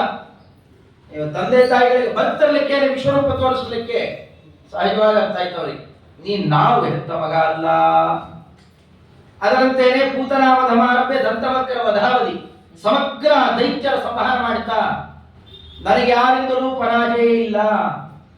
ವಿಷ ಆಗಲಿ, ಅಗ್ನಿ ಆಗಲಿ, ಬೇರೆ ಇನ್ಯಾವ ತರಹದ್ದು ನನಗೆ ಬಾಧಕ ಅಲ್ಲ. ಇದು ಪ್ರತಿಯೊಬ್ಬರಿಗೂ ಗೊತ್ತಿತ್ತು. ಅದು ಗೊತ್ತಿದ್ದರಿಂದಲೇನೆ ಗೋಪಿಕಾಸ್ತ್ರೀಯರು ಆ ಕಾಲದಲ್ಲಿ ಭಗವಂತನ ಅಂಗಸಂಗವನ್ನು ಮಾಡಿದ್ದು. ಅವ್ರು ಗೊತ್ತಿತ್ತು ಇಲ್ಲೋ ನಿಮಗೆ ಗೊತ್ತು, ಸ್ತೋತ್ರ ಮಾಡಿದ್ದಾರೆ ನೋಡಿ. ಸಕಲ ಗೋಪಿಕಾ ನಂದನೋ ಭವಾನ್ ಅಖಿಲ ದೇಹಿನ ಅಂತರಾತ್ಮದೃಕ್. ನೀ ಯಾರೂ ಅಲ್ಲ, ನಮ್ಮೆಲ್ಲರ ಹೃದಯದ ಒಳಗಿರುವಂತಹ ಸಾಕ್ಷಾತ್ ಬಿಂಬಮೂರ್ತಿಯೇ ನೀನಾಗಿದ್ದೀಯಾ. ಆ ಸ್ತೋತ್ರವನ್ನೆಲ್ಲ ಕಾಣಿದ್ದೀವಿ. ತವ ಕಥಾಮೃತಂ ತಪ್ತ ಜೀವನಂ ಕವಿಭಿರೀಡಿತಂ ಕಲ್ಮಶಾಪಂ. ಅವರು ಇವರು ದೊಡ್ಡ ದೊಡ್ಡ ಜ್ಞಾನಿಗಳು, ಋಷಿಗಳ ಮುನಿಗಳಲ್ಲ. ಅಲ್ಲಿದ್ದ ದನ ಕಾಯುವ ಹೆಣ್ಣು ಮಕ್ಕಳಿಂದ ಹಿಡಿದು ರುಕ್ಮಿಣೀ ದೇವಿಯರ ತನಕ ಪ್ರತಿಯೊಬ್ಬರೂ ಆಡಿದ ಮಾತೇನು? ಚಿತ್ತ ಅಪತ್ರಪಮ್ಮೆ ಹರತೋಂಗತಾಪಂ. ನಿನ್ನ ಚರಿತ್ರೆಯನ್ನು ಕೇಳ್ತಾ ಕೇಳ್ತಾ ಇದ್ರೆ ಸಂಸಾರದ ಬಾಧೆ ನಮಗಿರೋದಿಲ್ಲ. ಶ್ರವಣ ಮನಕಾನಂದ ಬೀಗುವುದು, ಭವಜನಿತ ದುಃಖಗಳ ಕಳೆಯುವುದು, ಇದೆಲ್ಲ ಅಲ್ಲಿ ಬಂದಂತಹ ಸಾರ. ಈ ಸಾಮಾನ್ಯ ಜ್ಞಾನ ಅಲ್ಲಿ ಪ್ರತಿಯೊಬ್ಬರಿಗೂ ಇದೆ. ಅದು ಇಲ್ಲದೆ ಇದ್ದಾಗ ಪೆಟ್ಟು ತಿಂದಿದ್ದಾರೆ. ಕಾಲಿಯನನ್ನ ಅದಕ್ಕೆ ಮರ್ದನ ಮಾಡಿದ ಪರಮಾತ್ಮ ಅರ್ಥ ಮಾಡಿಸಿಕೊಟ್ಟ. ಇಂದ್ರದೇವರು 1 ಬಾರಿ 2 ಬಾರಿ ಅಲ್ಲ, ಗೋವರ್ಧನೋದ್ಧಾರ ಪ್ರಕರಣ, ಪಾರಿಜಾತಾಪಹರಣ ಪ್ರಕರಣ ಮತ್ತೆ ಮತ್ತೆ ಅರ್ಥ ಮಾಡಿಕೊಂಡ್ರು. ಅರ್ಥ ಮಾಡಿಕೊಳ್ಳದೆ ಇದ್ರೆ ಶ್ರೇಯಸ್ಸಿಲ್ಲ. ಭಗವಂತನೇ ಸ್ವತಂತ್ರ ಇದ್ದಾನೆ, ಸರ್ವೋತ್ತಮ ಇದ್ದಾನೆ. ಅವನಿಗೆ ಯಾವುದೇ ತರಹದ ಆಯುಧಾದಿ ಪೆಟ್ಟುಗಳು, ಮರಣಾದಿಗಳಾಗಲಿ, ನಾನಾ ತರಹದ ದೋಷ ಯಾವುದೂ ಇಲ್ಲ. ಪರಾಜಯ ಇಲ್ಲವೇ ಇಲ್ಲ. ಜಲಾಸಂಧನ ಮತ್ತೆ ಮತ್ತೆ ಮತ್ತೆ ಬಡದು ನನಗೆ ಪರಾಜಯಾದಿಗಳಿಲ್ಲ, ನನ್ನಲ್ಲ, ನನ್ನ ಹಿಡ್ಕೊಂಡ ಪಾಂಡವರಿಗೆ ನಾನೇನು ಯುದ್ಧ ಮಾಡೋದಪ್ಪ, ಬರೇ ಬಾಣ್ಪಾಲ್ ಹಿಡ್ಕೊಂಡಿರ್ತೇನೆ, ಯಾರು ಗೆಲ್ಲಿ ನೋಡೋಣ, ಆಗಲಿಲ್ಲ. ಅದರಿಂದ ಭಗವಂತನಿಗೆಂದೂ ಪರಾಜಯ ಇಲ್ಲ, ಯಾವ ದೋಷ ಸಂಪರ್ಕ ಇಲ್ಲ, ಅನಂತ ಗುಣಾಕರ ಇದ್ದಾನೆ. ಪದೇ ಪದೇ ವಿಶ್ವರೂಪಾದಿಗಳನ್ನು ತೋರಿಸಿ ಅವನಿಚ್ಛೆಯಂತೆ ಇಡೀ ಪ್ರಪಂಚ ನಡೀತಾ ಇದೆ ಅನ್ನೋದರ ವಿವರಣೆ ಇದೆ. ದಶಮಸ್ಕಂದದ ಯಾವ ಭಾಗ ತೆಗೆದರೂ ಈ ಸಾಮಾನ್ಯವಾದ ಎಚ್ಚರಿಕೆ ನಮಗೆಲ್ಲರಿಗೂ ಇರಬೇಕು, ಅದನ್ನು ತೋರಿಸಿದ್ದಾರೆ. ಇದೆಲ್ಲ ವರ್ಣನೆ ಮಾಡುತ್ತಾ ಕಡೆಗೆ ವಿಜ್ಞಾನ ಯೋಶ್ಚೈವ, ವಿಜ್ಞಾನ 11 ಮತ್ತು 12 ಸಾಮಾನ್ಯ ಎಲ್ರಿಗೂ ಅರ್ಥ ಆಗೋದು ಸ್ವಲ್ಪ ಕಠಿಣ. ಅಲ್ಲಿ ಒಂದೊಂದು ಪ್ರಮೇಯಗಳನ್ನ ಭಾಗವತ ಧರ್ಮ ಅತಿ ಸೂಕ್ಷ್ಮವಾದ ಕ್ರಮದಲ್ಲಿ ಯೋಗ ಅಂದ್ರೆ ಏನು, ಭಕ್ತಿ ಏನು, ಎಷ್ಟು ವಿಧ ಇದೆ, ಇದೆಲ್ಲ ತಿಳಿಸಿ ಹೇಳೋದು ಸಾಮಾನ್ಯ ಕಷ್ಟ. ನೀನು ಚೆನ್ನಾಗಿ ಹೇಳ್ತೇನೆ ಜ್ಞಾನ ಅಂದ್ರೆ ಏನು, ವಿಜ್ಞಾನ ಅಂದ್ರೆ ಏನು ಅಂತ ನಮ್ಮಲ್ಲೊಬ್ರು ಹಿರಿಯರು ಪರಿಚಯ ಮಾಡಿಸೋರು. ಜ್ಞಾನ ಅಂತಂದ್ರೆ ನಮ್ಮ ಮೊಬೈಲ್ ಬಳಕೆ ಮಾಡ್ತೀವಿ ನೋಡಿ, ಫೋನ್ ಮಾಡ್ತೀವಿ, ಅದು ಇದು ಏನೇನು ನೋಡ್ತೇವೆ, ಕೇಳ್ತೇವೆ, ಹೇಳ್ತೇವೆ, ಇದೆಲ್ಲ ಜ್ಞಾನ. ಅದು ಕೆಟ್ಟ ಹೋದರೆ ರಿಪೇರಿ ಮಾಡಕ್ಕೆ ಬರುತ್ತಲ್ಲ, ಅದು ವಿಜ್ಞಾನ. ಸುಮ್ಮನೆ ಸರಳವಾಗಿ ಅರ್ಥ ಮಾಡಿಸ್ಬೇಕು ಅಂದ್ರೆ ಹಾಗೆ ಭಗವಂತನನ್ನ ಅತಿ ಸೂಕ್ಷ್ಮ ಪ್ರಸಂಗದಲ್ಲೂ ಎದುರಿಗಿದ್ದಾಗ ಅವನೇನ್ ಮಾಡ್ತಾನೆ ಅರ್ಥ ಆಗುತ್ತೆ. ಆದ್ರೆ ಒಳಗಡೆಯಲ್ಲೂ ಕೂಡ ಭಗವಂತ ಈತ ಸಾಕ್ಷಾತ್ ಸರ್ವೋತ್ತಮ ವಸ್ತು ಅಂತ ಅವನ ಅಪ್ಪ ಅಮ್ಮ ಅಂತ ಕೂಗ್ತಾ ಇದ್ರು ತಿಳ್ಕೋಬೇಕು. ವಸುದೇವರಿಗೆ ಈ ಪ್ರಶ್ನೆ ಇತ್ತು. ಜಾಯಂತೆಯರು ಉಪಾಖ್ಯಾನದ ಮೂಲಕ ಈ ತಿಳುವಳಿಕೆ ಇಟ್ಟುಕೋ. ಕಾಯೇನ ವಾಚ ಮನಸೇಂದ್ರಿಯ ಬುದ್ಧ್ಯಾತ್ಮನಾವ ಅನುಸೃತ ಸ್ವಭಾವ. ಶರೀರೇಂದ್ರಿಯ ವಾಗಾದಿ ಎಲ್ಲ ಇಂದ್ರಿಯಗಳ ಪ್ರೇರಕ ಅವನೇ ಎದುರು ಬಂದಿದ್ದಾನೆ ಎನ್ನುವ ಎಚ್ಚರಿಕೆ ಇದ್ರೆ ತಪ್ಪು ಕಲ್ಪನೆ ಬರೋದೇ ಇಲ್ಲ. ನೋಡಿ, ಇಷ್ಟು ಸೂಕ್ಷ್ಮ ತಿಳುವಳಿಕೆ ಅಂತ ಹೇಳು. ನಮಗೆ ಈ ಪದಾರ್ಥಗಳ ಬಗ್ಗೆ ತಿಳುವಳಿಕೆ ಯಾರು ಕೊಡ್ತಾರೆ? ಈಗಂತಹ ಗುರುಗಳೇ ಇಲ್ಲ ಅಂತ ಅನ್ನುವವರಿಗೂ ನೀವು ಸರಿಯಾದ ಎಚ್ಚರಿಕೆಯಿಂದ ಹೊಂದಲಿಕೆಯಲ್ಲಿದ್ದರೆ ಪ್ರಕೃತಿಯ ಪದಾರ್ಥಗಳು ನಾವು ನೋಡೋದು, ಕೇಳೋದು, ಹೇಳೋದು ಇದೆಯಲ್ಲ, ಅದಕ್ಕೆ 24 ಗುರುಗಳ ಪ್ರಕರಣ ಹೊರಡಿತು. ಇನ್ನು ನಮಗೆ ಅವರು ಉಪದೇಶ ಮಾಡಿಲ್ಲ, ಇವರು ಬೇಡ, ನಿಮಗೆ ಏನೇನು ಬೇಕೋ ಸರ್ವಸ್ವವನ್ನು ಉದ್ಧವರ ಮೂಲಕವಾಗಿ ಅಥವಾ ಅರ್ಜುನರ ಮೂಲಕವಾಗಿ ಗೀತೆಯಲ್ಲಿ ಭಗವಂತನೇ ಹೇಳಿದ್ದಾನೆ. ನಿಮ್ಗೆ ಏನಾದ್ರು ಬೇಕಾ? 40 ಪ್ರಶ್ನೆ 40 ಉತ್ತರ, ಪಟಪಟ ಅಂತ. ಏನಾದ್ರು ಬೇಕಾ? ಪಟ್ಟನೆ ಅಲ್ಲೇ ಉತ್ತರ ತಾನೇ ಕೊಟ್ಟಿದ್ದಾನೆ. ನಿಮ್ಗೆ ಏನಾದ್ರು ಬೇಕಾ? ಪ್ರಶ್ನೆ ಇದೆಯಾ? ಕೃಷ್ಣದೇವರನ್ನೇ ಕೇಳಿ. ಒಂದು ಉದ್ಧವ ಗೀತಾ, ಇನ್ನೊಂದು ಭಗವದ್ಗೀತಾ. ಮೇಲ್ನೋಟಕ್ಕೆ ಯಾದವರನ್ನು ಕೂಡ ತನ್ನ ಜೊತೆಯಲ್ಲೇ ಬ್ರಾಹ್ಮಣನ ಶಾಪ ಅಂತ ನಿಮಿತ್ತ ಮಾಡಿಕೊಂಡು ಗರ್ವವನ್ನು ಹೋಗ್ತಾರೆ. ಮೇಲ್ನೋಟದಲ್ಲಿ ನಾವು ಅರ್ಥ ಆಗೋದೇನಿದು, ಏನ್ ಬ್ರಾಹ್ಮಣರ ಶಾಪ ಬಿತ್ತಲ್ಲಿ? ಇಷ್ಟು ದೇವರು ದೇವರು ದೇವರು ಅಂತ ಇದ್ದ ಭಗವದ್ ಭಕ್ತರಿಗೆ ಕಡೆ ಬ್ರಾಹ್ಮಣರಿಂದಲೇ ಶಾಪ ಬಿದ್ದು ಸತ್ರು ಅವರು. ಮೇಲ್ನೋಟಕ್ಕೆ ಅರ್ಥ ಆಗೋಲ್ಲ. ಅಲ್ಲೊಂದು ಸೂಕ್ಷ್ಮ ಪ್ರಮೇಯ ಇದೆ, ವಿಜ್ಞಾನ ಇದೆ. ಯಾವ ವಿಜ್ಞಾನ? ಅವರು ಇಲ್ಲಿದ್ದರೆ ಅವರಿಗೂ ಹಿಂಸೆ ಆಗುತ್ತೆ, ಕಲಿಯುಗ ಪ್ರಸಾರ ಸರಿಯಾಗೂ ಆಗೋಲ್ಲ. ದೈತ್ಯರು ಮಾತ್ರ ಭೂಭಾರ ಅಲ್ಲ, ದೇವತೋತ್ತಮರಿಗೂ ಭೂಭಾರವೇ. ನನ್ನ ಜೊತೆಯಲ್ಲಿ ಬರುವಾಗ ಎಷ್ಟು ಸೌಕರ್ಯ ಇದೆ. ನೀವಿಲ್ಲ ಇರಪ್ಪ, ನೀವು ಬೇರೆ ಬಂದ್ಕೊಂಡು ಹೋಗ್ರಿ. ಹೋಗ್ಬೇಕಾದ್ರೆ ಸ್ವಾಮಿಗಳು ಚೆನ್ನಾಗಿ ಕರ್ಕೊಂಡು ಹೊರಟೋದು ಯಾತ್ರೆಗೆ ಬರ್ಬೇಕಾದ್ರೆ ನಿಮ್ಮ ಹಣೆ ಬರ ನೋಡ್ಕೊಳ್ಳಿ ಏನ್ ಬಿಟ್ಬಿಟ್ಟು ಬೈಕೋತಾರೆ. ಇಲ್ಲ, ಹಾಗೆ ಮಾಡಿದ್ದೇನೆ, ತನ್ನ ಜೊತೆಯಲ್ಲಿ ಕರ್ಕೊಂಡ್ ಬಂದಿದ್ದಾನೆ ತನಗೋಸ್ಕರ. ಅದೇ ಆಧಾರದಿಂದಲೇ ತನ್ನ ಜೊತೆಯಲ್ಲೇ ಎಲ್ಲ ಒಟ್ಟಿಗೆ ಪ್ರಯಾಣ ಮಾಡ್ಬೇಕು. ಅದು ಸುಮ್ಮನೆ ಬ್ರಾಹ್ಮಣನ ಶಾಪ ಅಂತ ನಿಮಿತ್ತ ಮಾಡಿದ್ವಿ. ಇದೆಲ್ಲ ಸೂಕ್ಷ್ಮ ಸ್ವಲ್ಪ ಆಳ ಇಳಿದು ನೋಡಿದಾಗ ಗೊತ್ತಾಗುತ್ತೆ. ಕಡೆಗೆ ತಾನೂ ಕೂಡ ಅಂತಹದ್ದು ಒಂದು ನೆಪ ಮಾಡಿಕೊಂಡು ವ್ಯಾಧನನ್ನು ಉದ್ಧಾರ ಮಾಡುತ್ತಾ ಪ್ರಯಾಣ ಮಾಡಿದ್ದಲ್ಲ. ಇದೆಲ್ಲ ವಿಚಿತ್ರಣ ಮಾಡಿರುವ ವಿಜ್ಞಾನ. ಇನ್ನು ಭವಿಷ್ಯ ಬಂದೇ ಇಲ್ಲ, ಕಲಿಗಾಲ ಇನ್ನೂ ಪೂರ್ಣ ಪ್ರಸಾರ ಆಗಿಲ್ಲ. ಮುಂದೆ ಏನೇನಾಗುತ್ತೆ? ಮೌರ್ಯರು, ನಂದರು, ಚಾಣಕ್ಯಾದಿಗಳು ಎಲ್ಲದರ ಚಿತ್ರಣವನ್ನು ಮಾಡ್ತಾ ಇದ್ದಾರಲ್ಲ ಕಲಿಯುಗದಲ್ಲಿ. ಅದ್ಯ ಕಥಾ ಪ್ರಸಕ್ತಿ ಅಲ್ಲಿ ನಾನಾ ತರಹದಲ್ಲಿ ನಮಗಾಗುವಂತಹ ವಿಲಕ್ಷಣವಾದಂತಹ ಬಾಧೆಗಳು, ಆ ಆಕರ್ಷಣೆಯಲ್ಲಿ ಭಗವಂತನ ಚಿಂತೆಯನ್ನೇ ಮರೆತು ಕೂಡುವ ಪ್ರಸಂಗಗಳು, ಇವೆಲ್ಲ ಇದ್ದಾಗ ನಮಗೆ ಬೇಕಾಗಿರೋದು ಒಂದೇ ವಿಜ್ಞಾನ. ಇದೊಂದು ಎಚ್ಚರಿಕೆ ಇದ್ದರೆ ಸಾಕು. ಕಲವು ಸಂಕೀರ್ತನ ಪ್ರಾಯ. ಕಲಿಯುಗದಲ್ಲಿ ಬೇರೆ ಇನ್ನೇನು ಬೇಡ. ದೊಡ್ಡವರ ಮುಖದಿಂದಾಗಿ ಸಚ್ಚಾಸ್ತ್ರ ಶ್ರವಣ ಮಾಡ್ತಾ ಇದ್ರೆ ಸಾಕು. ನಿರಂತರ ಹೃದಯದಲ್ಲಿ ಪ್ರವೇಶ ಮಾಡ್ತಾ ಇದ್ರೆ ಅದು ಎಂಥ ಹಾಲಾಹಲ ವಿಷಯ ಇರಲಿ, ನಮಗೆ ಯಾವ ಬಾಧಕವೂ ಇಲ್ಲ. ಅದನ್ನು ಪರಿಪರಿಯಾಗಿ ಚಿತ್ರಣ ಮಾಡಿಕೊಡ್ತಾ ಪರೀಕ್ಷಿತ ರಾಜರಿಗೆ, ಪರೀಕ್ಷಿತ ನಿನಗೆ ಇಷ್ಟೆಲ್ಲ ವರ್ಣನೆ ಮಾಡಿದ್ದೇನಪ್ಪ, ಇದನ್ನೆಲ್ಲ ನಿರಂತರ ನಿನ್ನ ಒಳಗಡೆಯಲ್ಲಿ ಗರ್ಭದಲ್ಲೇ ರಕ್ಷಣೆ ಮಾಡಿದ ಭಗವದ್ ರೂಪ ಚಿಂತನೆ ಮಾಡ್ತಾ ಇರು. ನೋಡೋಣ ಅದು ಯಾವ ತಕ್ಷಕ ಬಂದು ಯಾವ ರೀತಿ ಕಚ್ಚುತ್ತಾನೆ. ಅದರಿಂದ ನರಳಾಡಿ ಪ್ರಾಣ ಬಿಡ್ತೀಯೋ ಅಥವಾ ಭಗವದನುಗ್ರಹ ಪಾತ್ರನಾಗ್ತೀಯೋ ನೋಡು ಅಂತ ಆ ಪರೀಕ್ಷೆ ಮಾಡುತ್ತಾ ಉಪದೇಶ ಮಾಡಿ ಉಪಸಂಹಾರ ಮಾಡಿ ಹೊರಟೇ ಬಿಟ್ರು ಪರೀಕ್ಷಿತ ರಾಜನ ಎದುರುಗಡೆ. ಅದಕ್ಕೋಸ್ಕರ ಬಂದು ಕೂತಿದ್ದೆ ಎಲ್ಲ ಜ್ಞಾನಿಗಳು. ಯಾವಾಗ ಶುಕಾಚಾರ್ಯ ಹೊರಟರು ಅವೆಲ್ಲ ಹೊರಟು ನಿಂತ್ಬಿಟ್ರು ಅಷ್ಟೇ. ಹೋಗಿ ಕಾಲು ಹಿಡಿದು ಸಿದ್ಧೋಸ್ಮಿ ಅನುಗ್ರಹಿತೋಸ್ಮಿ ಭವತಾ ಕರುಣಾತ್ಮನ. ಇಡೀ ಭೂಮಂಡಲದ ಅಧಿಪತಿ, ಎಲ್ಲ ಸಂಪತ್ತು ಇರಬೇಕು, ಆದರೆ ನನ್ನಲ್ಲೂ ಇಲ್ಲದೆ ಇರುವಂತಹ ಅದ್ಭುತವಾದ ವಿಜ್ಞಾನ ಅನ್ನುವ ಐಶ್ವರ್ಯವನ್ನ ಒಳಗಡೆಯಲ್ಲಿ ತುಂಬಿ ಇಷ್ಟು ಅನುಗ್ರಹ ಮಾಡಿ ಹೊರಟಿದ್ದೀರಲ್ಲ, ನೀವು ಹೇಳಿದಂತೆ ನಡ್ಕೊಳ್ತೇನೆ, ಭಗವದ್ ಅನುಗ್ರಹ ಪಾತ್ರನಾಗ್ತೇನೆ. ಈ ಕ್ರಮದಲ್ಲಿ ಅವರಿಗೆ ಅರ್ಪಣೆ ಮಾಡಿದ ಆ ಗುರುದಕ್ಷಿಣೆ ತಕ್ಷಕರ ಎದುರುಗಡೆ ಬರ್ತಾರೆ. ಕಾಶ್ಯಪ ಬ್ರಾಹ್ಮಣನ ವರ್ಚಸ್ಸನ್ನ ಜಗತ್ತಿಗೆ ತೋರಿಸಿ ಮಂತ್ರಬಲ ಏನು ಅಂತ ಅದು ಇಲ್ಲಿ ವ್ಯರ್ಥ ಆಗುತ್ತೆ. ಭಗವದಿಚ್ಛಾ ಈ ಕ್ರಮ ಇದೆ, ಅದಕ್ಕೆ ವಿರುದ್ಧವಾಗಿ ಮಂತ್ರಬಲವನ್ನ ಪ್ರಯೋಗ ಮಾಡಬಾರದು ಅನ್ನೋದನ್ನ ತಕ್ಷಕರು ಅರ್ಥ ಮಾಡಿಸಿ ಕ್ರಿಮಿ ರೂಪದಲ್ಲಿ ಬಂದು ಭಯಂಕರ ಆತ್ಮತೆಯನ್ನು ತಾಳಿದ್ರು. ಯಾವ ವಿಕಾರವೂ ಇಲ್ಲ ಪರೀಕ್ಷಿತ ರಾಜರಲ್ಲಿ. ಎಂತ ಅದ್ಭುತವಾದ ಒಳಗಡೆಯಲ್ಲಿ ಧೈರ್ಯ. ನಮ್ಗೆ ಆ ಧೈರ್ಯ ಕೊಡಿ ಅಂತ ಕೇಳಿದ್ರು ಶುಕಾಚಾರ್ಯರಲ್ಲಿ. ಅದೇ ಹೃದಯದ ತುಂಬ ಇದೆ. ಸ್ವಾಗತ ಮಾಡಿದ್ದಾರೆ. ಬನ್ರಪ್ಪ, ಬ್ರಾಹ್ಮಣರ ಶಾಪ ಪ್ರೇರಿತರಾಗಿ ಬಂದಿರುವವರಷ್ಟೇ ಮನೆಗೆ ಬಂದ್ರಿ. ಅತಿಥಿಗಳನ್ನು ಸ್ವಾಗತ ಮಾಡಿದಂತೆ ಮಾಡುತ್ತಾ ಉಪಚಾರ ಮಾಡುತ್ತಾ ಸ್ವಲ್ಪ ಅವಕಾಶ ಕೊಟ್ರಿ ಅಂತ ಭಗವದ್ ಧ್ಯಾನ ಪರನಾಗಿ ಗರ್ಭಗತನಾಗಿದ್ದಾಗಲೂ ತನ್ನನ್ನು ಸಲಹಿದ, ಅದಕ್ಕೆ ಹಿನ್ನೆಲೆಯಲ್ಲಿರುವ ಪರಮ ಪ್ರೀತಿಯನ್ನು ತೋರಿಸುವ ಆ ಭಗವದ್ ರೂಪವನ್ನ ಕಾಣ್ತಾ ಕಾಣ್ತಾ ಕಾಣ್ತಾ ಭೇಜೆ ಖಗೇಂದ್ರ ಧ್ವಜಪಾಲಮೂಲಂ ಜ್ಞಾನೇನ ವೈಯಾಸಿಕಿ ಶಬ್ದಿತೇನ. ಶುಕಾಚಾರ್ಯರು ಕೊಟ್ಟ ಆ ಶಬ್ದದ ಮೂಲಕ ಭಗವಂತನ ಪಾದಾರವಿಂದ ಸೇರಲಿಕ್ಕೆ ಮೇರು ಉತ್ಕ್ರಮಣ ಆಗಿ ಹೋಗಿದೆ. ಆ ಹೊತ್ತಿಗೆ ಇದು ಕಚ್ಚಿದ ಇದ್ದೀನಿ ಪ್ರಯೋಜನ ಏನು, ಥಟ್ಟನೆ ಕಚ್ಚೋಣ, ಅವರು ಇವರು ಎಲ್ಲ ಬೇರೆ ರಕ್ಷಣೆ ಮಾಡ್ಕೊಂಡು ಬಿಡ್ತೇವೆ ಅಂತ ಕೂತಿದ್ದ ವೈದ್ಯರು ಮುಂತಾದವರು ಎದುರುಗಡೆಯಲ್ಲೇ ಭಸ್ಮೀಭೂತ ಆಗೋಯ್ತಾ ಶರೀರ. ಬೇರೆ ಸರ್ಪಗಳೆಲ್ಲ ಇನ್ಯಾರು ಹತ್ತಿರ ಬಂದಿದ್ದಂತೆ ರಕ್ಷಣೆ ಮಾಡ್ತಾ ಇದ್ದಾರೆ. ಈ ಪ್ರಕರಣ ಅಷ್ಟು ಸುಲಭ ಅರ್ಥ ಆಗೋಲ್ಲ, ಒಳಗೆ ಅನೇಕ ವಿಜ್ಞಾನ ಇದೆ.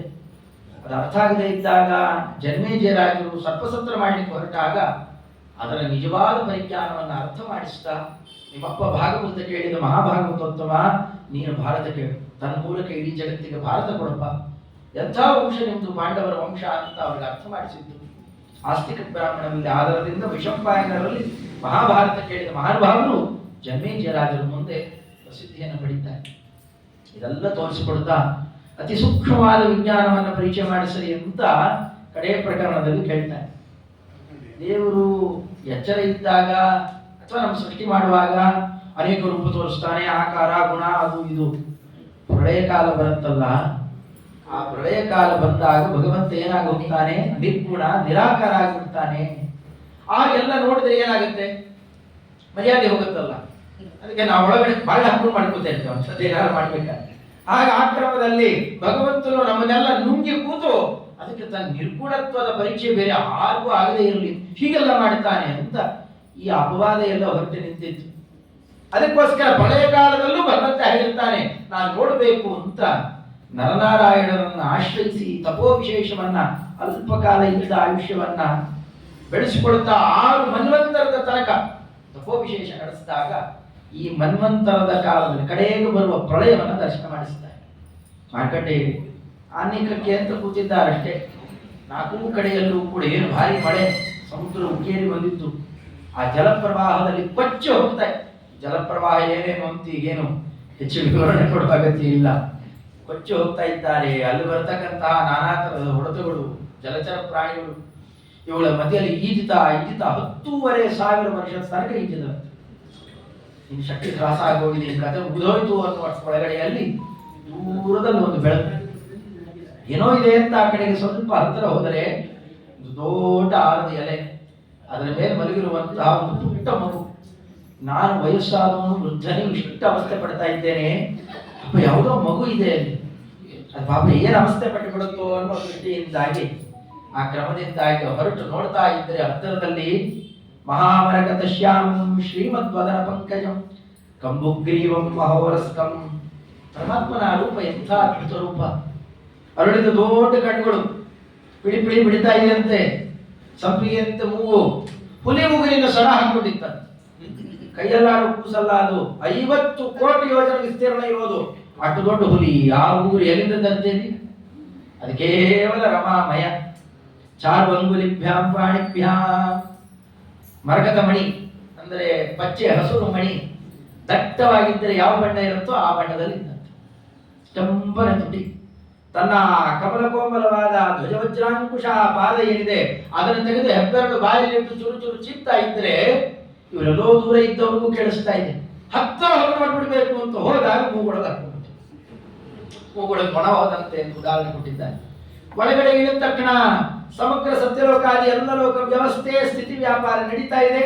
ತಮ್ಮ ಆಶ್ರಮ ಪುಷ್ಪಭದ್ರಾ ನದಿ, ಅಯ್ಯಯ್ಯೋ ಸತ್ಯ ಅಂತ ಬಿಟ್ಟುಬಿಟ್ಟಿದ್ದೇನೆ ಅಂತ ತಮಗೆ ತಾಳಿ ತಗೊಳ್ಳಿ ಹೋಗ್ತಾರೆ, ಮತ್ತೆ ಹೊರಗಡೆ ಮತ್ತೊಳಗೆ ಮತ್ತೊಳಗೆ ಹೀಗೆ ಅನೇಕ ಬಾರಿ ಮಾಡಿದಾಗ ಓ ಇದು ಪ್ರಳಯೋದಕ, ಇದು ಪ್ರಳಯೋದಕಶಾಹಿ ಭಗವದ್ ರೂಪ. ನಿರಂತರ ಆ ಕಾಲದಲ್ಲೂ ಉದರದಲ್ಲಿ ಸಮಗ್ರ ಜೀವರಾಶಿಗಳನ್ನೇ ಹಾಗೆ ರಕ್ಷಣೆ ಮಾಡ್ತಾನೇ ಇರ್ತಾನೆ. ನಾವೆಲ್ಲ ಮಲಗಿದ್ರು ಆತ ಮಲಗೊಂಡಲ್ಲ, ನಮ್ಮನ್ನು ಮಲಗಿಸಲಿಕ್ಕೆ ಭದ್ರಾಸ್ವಾಮಿಗಳವರು ಅಂದಿದ್ದಾರೆ, ಸ್ವಾಮಿ ನೀ ಯಾಕೆ ಮಲ್ಕೊಳ್ತೀಯಾ ಅಂತ ಈಗ ಅರ್ಥ ಆಯ್ತು. ಲೋಕ ಕಂಪನ ಭೀಯ, ನಾವು ಒಳಗಡೆಯಲ್ಲಿ ಉದರದಲ್ಲಿ ಇಟ್ಟುಕೊಂಡು ಜೋರ್ ಓಡಾಡು. ಬಸರಿ ಹೆಣ್ಣು ಮಗಳೇ ಎದ್ದಾತದ್ದು ಓಡಾಡಿದ್ರೆ ಏನಂತಾರೆ, ಬೈತಾರೆ, ಹೆಂಗ ಓಡಾಡ್ಬಿಡ ಬೆಲ್ಲ ಓಡಾಡು, ಒಳಗೆ ಕೂಸಿದೆ. ಇಡೀ ಜೀವರಾಶಿಗಳನ್ನು ಒಳಗೆ ಹೊತ್ಕೊಂಡು ಆಗ ಓಡಾಟ ಮಾಡಿಬಿಟ್ರೆ ಎಂತ ಅವರಿಗೆ ತೊಂದರೆ ಆಗುತ್ತೋ ಅಂತ ಹೊಟ್ಟೆಯೊಳಗೆ ಇಂಬಿಟ್ಟು ಮೆಲ್ಲು ಹೋಗಿ ಮಲ್ಕೊಂಡ್ಬಿಡ್ತಾನೆ. ಅವಕ್ಕೆ ಹಾನಿಯಾಗದೇ ಇರಲಿ ಅಂತ ಅಂದರೆ ಆಗಲೂ ಎಂಥ ಗುಣಾಕರ ಇದ್ದಾನೆ, ಎಂಥ ಅದ್ಭುತವಾದಂತಹ ತನ್ನ ಆಕಾರ ವರ್ಚಸ್ಸುಗಳು ಇದ್ದಾವೆ. ಇದನ್ನೆಲ್ಲ ಮಾರ್ಕಂಡೇಯರು ಆ ಕಾಲಕ್ಕೆ ನೇರವಾಗಿ ಕಾಟು ಇದೆಲ್ಲ ಗುಣಗಳಿಗೆ ಅವರ ಐ ವಿಟ್ನೆಸ್. ಅಂದರೆ ಸಮಗ್ರ ಲೋಕ ಪ್ರಪಂಚಾದಿಗಳ ವ್ಯವಸ್ಥೆ, ಕಡೆಯಲ್ಲಿ ಭಗವಂತನ ಅದ್ಭುತವಾದ ಗುಣಾಕರಗಳು, ಇದನ್ನೆಲ್ಲ ಚಿಂತನೆ ಮಾಡಿ ಎದುರುಗಡೆಯಲ್ಲಿ ಎಂಥ ರೂಪಕಂಡೆ ಅಂತ ಧ್ಯಾನಾಸಕ್ತರಾಗಿ ಕೂತಾಗ ಪಾರ್ವತಿ ದೇವಿ ಪ್ರೇರಣೆ ಮಾಡಿದ್ದಂತೆ, ಬರೀ ದುಷ್ಟರಿಗೆ ಹೊರ ಕೊಡ್ಬೇಕೆ ನೀವೇನ? ಯಾಕೆ ಯಾರು ಶಿಷ್ಟರಿಗೂ ಒಬ್ಬರು ಒಳ್ಳೆಯವರು ಹೊರ ಕೊಡೋದು ಬೇಡವಾ? ಕೊಟ್ರಿ, ಇಂಥ ವ್ಯಕ್ತಿ ಕೊಟ್ರಿ, ಇಂಥ ಕಾಲಕ್ಕೆ ಹಠ ಮಾಡಿ ತಾವು ಬಂದಾಗ ಆಗ ಅವರು ಕೊಟ್ಟಿರತಕ್ಕಂತಹ ಕ್ರಮ ವಿಶೇಷವೇ ಅಂತ ಕೇಳ್ಕೊಳ್ತಾರೆ. ಏನ್ ಬೇಕಾದ್ರೂ ಕೇಳಪ್ಪ ಮಹಾನುಭಾವ, ಮೋಕ್ಷ ಹೊಂದ್ಬಿಟ್ಟು. ಆಗ ಅವ್ರು ಕೇಳಿದ್ದೇನು? ಭಗವತ್ ಹೆಚ್ಚುತಾಂ ತತ್ವಂ ತತ್ಪರೇಶು ತಥಾತ್ವಯಿ ವರಮೇತಂ ವೃಣೇತಾಪಿ.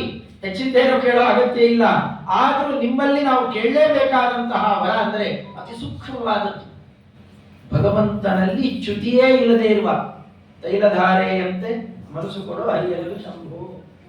ಅವನು ಅಚ್ಯುತ, ಅವನು ಯಾರು ಅಂತಂದಿದ್ದಾರೆ ಶಬ್ದ ಪ್ರಯೋಗ ನೋಡಿ ಚೆನ್ನಾಗಿದೆ. ಭಗವತಿ, ನಾವಿಷ್ಟು ಕೇಳ್ಕೊಂಡ್ ಬಂದ ಮೇಲೆ ಗೊತ್ತಾಗ್ತದೆ ಭಗವಾನ್ ಅಂತಂದ್ರೆ ಯಾರು. ಐಶ್ವರ್ಯಸ್ಯ ಸಮಗ್ರಸ್ಯ ವೀರ್ಯಸ್ಯ ಯಶಸಃ ಶ್ರಿಯಃ ಜ್ಞಾನ ವಿಜ್ಞಾನಯೋಶ್ಚೈವ. ಅದರ ವಿವರಣೆ ಏನು ಕೇಳಿದ್ದೇವೆ ಅಂದ್ರೆ ಭಾಗವತ ಸಚ್ಚಾಸ್ತ್ರ ಪ್ರತಿಪಾದ್ಯನಾದ ಶ್ರೀಹರಿಯಲ್ಲಿ ಅತ್ಯದ್ಭುತವಾದ ಭಕ್ತಿಯನ್ನ ಅವನನ್ನು ಸರಿಯಾಗಿ ಯಾರು ಅರ್ಥ ಮಾಡಿಕೊಂಡಿದ್ದಾರೆ ಪರಶುಪ್ರತ್ರಯರು, ಅವರಲ್ಲಿ ಭಕ್ತಿ, ಆಮೇಲೆ ನಿಮ್ಮಲ್ಲಿ. ಈಗ ತಾರತಮ್ಯ ಪುರಸ್ಸರವಾದ ಭಕ್ತಿಯನ್ನ ನಮಗೆ ಕೊಡಿ ಅಂತ ಈ ಕ್ರಮದಿಂದಾಗಿ ಆ ಪ್ರಾರ್ಥನಾ ವಿಶೇಷ ಸಲ್ಲಿಸಿದ್ರೆ, ನಿನಗಲ್ಲಪ್ಪ ಮಹಾರಾಯ, ನಿನ್ನ ಕಥೆ ಯಾರು ಹೇಳ್ತಾರೆ ಕೇಳಿದ್ದಾರೆ ಅವರಿಗೆ ಆಯುಷ್ಯ ಆರೋಗ್ಯ ಭಕ್ತಿ ಮುಂತಾದವುಗಳನ್ನು ಕೊಟ್ಟು ಕಾಪಾಡ್ತೇವೆ ಅಂತ ವರ್ಚಸ್ಸನ್ನ ತೋರಿಸಿಕೊಡ್ತಾ ಈ ಉಪಾಖ್ಯಾನದೊಂದಿಗೆ ಸಮಗ್ರ ಚರಿತ್ರೆಯನ್ನ ಭಗವಂತನ ಪಾದಾರ್ಚನೆಗೆ ಒಪ್ಪಿಸ್ತಾರೆ ಸುತಾಚಾರ್ಯರು. ಹರಿಮಲ ಸಂಸರ್ತಿ ಕಾಲನೋ ಅಖಿಲೇಶೋ ಹರಿರಿತರತ್ರ ನ ಗೀಯತೆ ಹ್ಯಭೀಷ್ಣಂ ಯಹತು ಪುನರ್ಭಗವಾನ್ ಅಶೇಷ ಮೂರ್ತಿ ಪರಿಪಠಿತೋನ್ಪದಂ ಕಥಾ ಪ್ರಸಂಗಿ. ಹೆಜ್ಜೆ ಹೆಜ್ಜೆಗೆ ಭಗವಂತನ ಅದ್ಭುತವಾದ ನಿರೂಪಣೆಯ ಶೈಲಿಯೇ ಬೇರೆ. ಬೇರೆ ಪುರಾಣಕ್ಕೂ ಇರುವ ವ್ಯತ್ಯಾಸ ಇದೆ. ಇದೇ ಇಲ್ಲಿಯ ವಿಜ್ಞಾನ. ಇದನ್ನು ಸರಿಯಾಗಿ ಅರ್ಥ ಮಾಡಿಕೊಂಡ್ರು ಅಂತಂದರೆ ಕಲಿಕಾಲುಷ್ಯ ನಮಗಿಲ್ಲ. ಕಲಿಕಾಲ ಎಷ್ಟು ಘೋರ ಇದ್ರೂ ಇಲ್ಲೇ ಅದ್ಭುತ ಲಾಭ ಪಡೆದುಕೊಳ್ಬಹುದು, ಅಂಥ ಮಹತ್ವ ಇದೆ. ಇದನ್ನು ಉಪದೇಶ ಮಾಡಿರುವ ಸುಸುಖ ನಿವೃತ್ತ ಚೇತ ಸ್ತತ್ಯುದಾಸ್ತ ಅನ್ಯಭಾವ ಅಜಿತ ರುಚಿರಲೀಲಾ ಕೃಷ್ಣಸಾರಸ್ತದೀಯಂ. ಇಂತಹ ಘೋರ ಕಲಿಕಾಲದಲ್ಲೂ ಹೊರಗಡೆಯಲ್ಲಿ ಲಕ್ಷ್ಯವಿಲ್ಲದೆ ಭಗವಂತನ ಗುಣಲೀಲೆಗಳಲ್ಲಿ ಆಕರ್ಷಿತರಾದಂತಹ ಶುಕಾಚಾರ್ಯರು ಆ ಮಾರ್ಗದಲ್ಲಿ ನಮ್ಮನ್ನು ಎಳಕೊಂಡು ಹೋಗಲಿಕ್ಕೆ ಉಪದೇಶ ಮಾಡಿದ್ರಲ್ಲ, ಅವರಿಗೆ ನಮಸ್ಕಾರ ಮಾಡದೇ ಇರೋದು ಹೇಗೆ? ಅಂತಹ ಶುಕಾಚಾರ್ಯರು, ಅವರ ಹಿಂದೆ ಮುಂದೆ ನಾನಾ ತರಹದಲ್ಲಿ ಉಪದೇಶಕರಾಗಿ ಬಂದಂತಹ ನಾರದಾದಿ ಎಲ್ಲ ಮುನಿಗಳಿಗೂ ನಮಸ್ಕಾರ ಸಲ್ಲಿಸ್ತಾ ಕಡೆಗೆ ಮಂಗಲಾನುಷ್ಠಾನ. ಏನು ಮಂಗಲ ಅಂದರೆ ಬೇರೆ ಇನ್ನೇನು ಅಲ್ಲ, ಇದಿಷ್ಟೂ ಕೂಡ ಭಗವಂತನ ಪ್ರೇರಣೆಯಿಂದ ನಡೆದಿದೆ. ಇದೆಲ್ಲ ಅವನ ಅಧೀನ. ಅವನು ಪರಮ ಕಾರುಣ್ಯದಿಂದ ನಮ್ಮಲ್ಲಿ ನಿಂತು ನಡೆಸಿದ್ದಾನೆ ಅಂತ ಚಿಂತನೆ ಮಾಡಿಬಿಟ್ರೆ ಅದು ಅತ್ಯಂತ ಮಂಗಲ. ಉಪಚಿತ ನವಶಕ್ತಿ ವಿಶ್ವಾತ್ಮನ್ಯುಪರಚಿತ ಸ್ಥಿರಜಂಗಮ ಪಾಲನಾಯ ಭಗವತ ಉಪಲಬ್ಧಿ ಮಾತ್ರ ಧಾಮ್ನೆ ಸುರಋಷಭಾಯ ನಮಸ್ತನಾತನಾಯ ಸುರಋಷಭಾಯ ನಮಸ್ತನಾತನಾಯ ಸುರಋಷಭಾಯ ನಮಸ್ಸನಾತನಾಯ. ಸದಾತನ ಅನ್ನೋದನ್ನೇ ಸನಾತನ ಅಂತ ಅತಿಶಯವನ್ನು ಬಳಕೆ ಮಾಡುತ್ತಾ ಸದಾಕಾಲ ಏಕಪ್ರಕಾರ ತಾನಿರುವವನು. ಅದನ್ನು ಚಿಂತನೆ ಮಾಡುವ ನಮಗೂ ಅದೇ ಕ್ರಮದ ವ್ಯವಸ್ಥೆಯನ್ನು ಕೊಡುವ ಯಾರಾತ ಅಂತ ಕೇಳಿದರೆ ಮತ್ತಲ್ಲೂ ಶಬ್ದ ಮಾಡಿದ್ದು ಶ್ರೀಮದ್ ಭಾಗವತೆ ಅಂತ ಶುರು ಮಾಡಿದಾಗಿಂದ ಭಗವತೆ ಉಪಲಬ್ಧಿ ಮಾತ್ರ ಧಾಮ್ನೆ. ಉಪಲಬ್ಧಿ ಅಂದರೆ ವಿಜ್ಞಾನ. ನಾವೆಲ್ಲ ಅದನ್ನು ಕಲಿಬೇಕು ನಮ್ಮ ಯೋಗ್ಯತೆ ಇದ್ದಷ್ಟು. ಭಗವಂತ ಹಾಗಲ್ಲ. ಸಕಲ ವಸ್ತುಗಳ ಬಗ್ಗೆನೂ ಕೂಡ ಸ್ವಪರಗತ ಅಶೇಷ ವಿಶೇಷ ವಿಷಯಕ ಸರ್ವಜ್ಞಾನ ಇದೇ ವಿಜ್ಞಾನ. ಅದನ್ನು ತನ್ನ ಮಾತ್ರ ರೂಪನಾಗಿರುವಂತಹವನು ಜ್ಞಾನೇಚ್ಛಾ ಕ್ರಿಯಾ ಅನ್ನುವ ಮೂರು ಶಕ್ತಿಯಿಂದ ಸಕಲರನ್ನು ಎಲ್ಲ ರೀತಿಯಲ್ಲಿ ಪ್ರೇರಣೆ ಮಾಡುವಂತಹ, ಒಳಗೇ ಕೂತು ಎಲ್ಲವನ್ನ ನಡೆಸ್ತಾ ಇರುವಂತಹ ಸುರಋಷಭ ಸಮಗ್ರ ದೇವತೋತ್ತಮ ಮುಕ್ತಾಮುಕ್ತ ಪ್ರಪಂಚ ನಿಯಾಮಕ ಸ್ವಾಮಿ.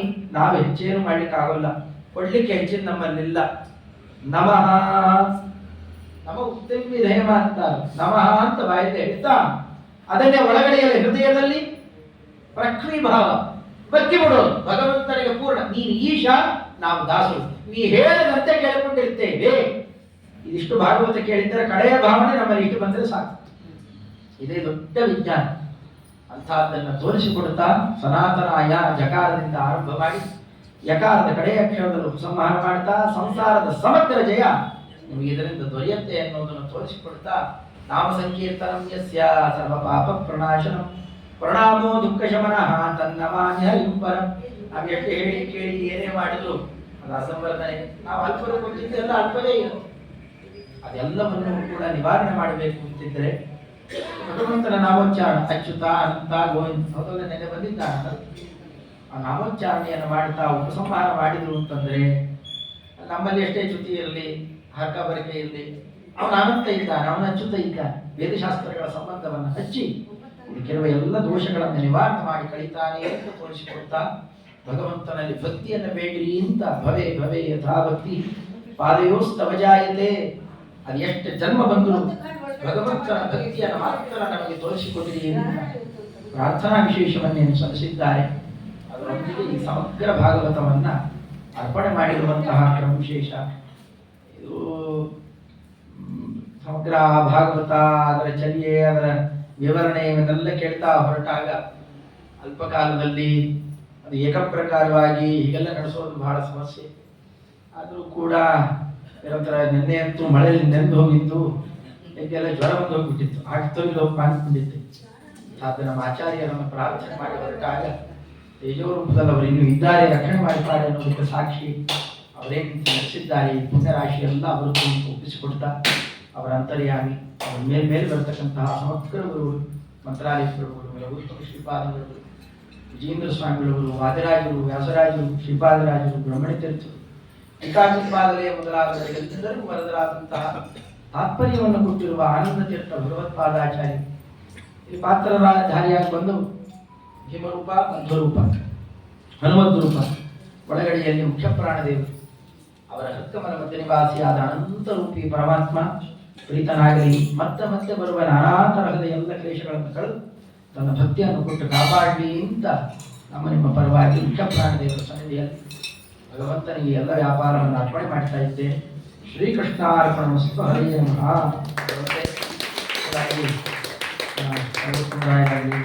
ರಾಜಾರಾಯರು ಎದುರುಗಡೆಯಲ್ಲೇ ಇದ್ದು ಇಂಥ ಅದ್ಭುತವಾದ ವ್ಯವಸ್ಥೆಯನ್ನೇ ನಡೆಸ್ತಾ ಇದ್ದಾರೆ. ಇದು ಮತ್ತಷ್ಟು ಈ ಕ್ರಮದಲ್ಲಿ ಮುಖ್ಯ ಪ್ರಾಣದೇವರ ಸನ್ನಿಧಿಯಲ್ಲಿ ಬೆಳೀತಾ ಇರಲಿ. ನಾವು ನೀವು ಸೇರಿ ಇಂಥ ಉತ್ಸವಗಳನ್ನು ನಡೆಸೋಣ. ಶ್ರೀಕೃಷ್ಣ ಅರ್ಪಣಮಸ್ತು. ಹರೇ ನಮಃ.